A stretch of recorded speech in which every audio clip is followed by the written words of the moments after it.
മറ്റവരും അവർക്കുള്ള മത്സരമുണ്ട്.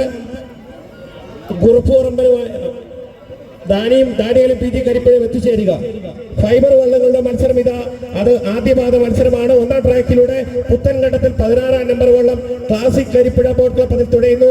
ക്യാപ്റ്റൻ ആരാണ്? മോബിൻ മോഹൻ കരിപ്പുഴ. എതിരാളിയായി രണ്ടാം ട്രാക്കിലൂടെ 17-ാം നമ്പർ വള്ളം Saint Antony Pallippad boat club captain Shibu 15. അങ്ങനെ പള്ളിപ്പാട്ടുകാരൊക്കെ ഈ മുട്ടാറിൽ വന്ന്, ഈ തലവടിയിൽ വന്ന്, ഈ കൈതത്തോട്ടിൽ വന്ന് മത്സരിക്കുകയാണ്.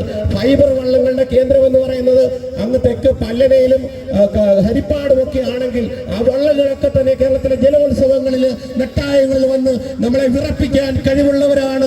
സുന്ദരമായ രീതിയിൽ നമുക്ക് പോകുന്നു.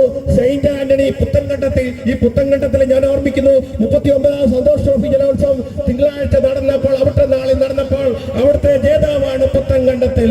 ഇവർക്ക് ഇനിയും ഫൈനൽ മത്സരവും കൂടി അവശേഷിക്കുന്നുണ്ട്. മോബിൻ വർഗീസ് കരിപ്പുഴയുടെ പുത്തൻകണ്ടത്തിലാണോ, 16-ാം നമ്പർ പുത്തൻകണ്ടത്തിലാണോ മുൻപിൽ, അതോ 17-ാം നമ്പർ സെയിന്റ് ആന്റണി ആണോ എന്ന് പറയുവാൻ സാധിക്കുന്നില്ല. ഒന്നാം ട്രാക്കിലൂടെ വരുന്ന പുത്തൻകണ്ടത്തിൽ തന്നെ സന്തോഷ് ട്രോഫിയിൽ അവർ കാണിച്ച പ്രാവീണ്യം ഇവിടെ അവർ വീണ്ടും കാണിക്കുമെന്ന് ഉറക്കെ പ്രഖ്യാപിച്ചുകൊണ്ട് എന്റെ സെയിന്റ് ആന്റണി അന്തോണിസ് പുണ്യവാള ഓവർ ടു ചമ്പക്കുളം ജോളിയെതിരെ.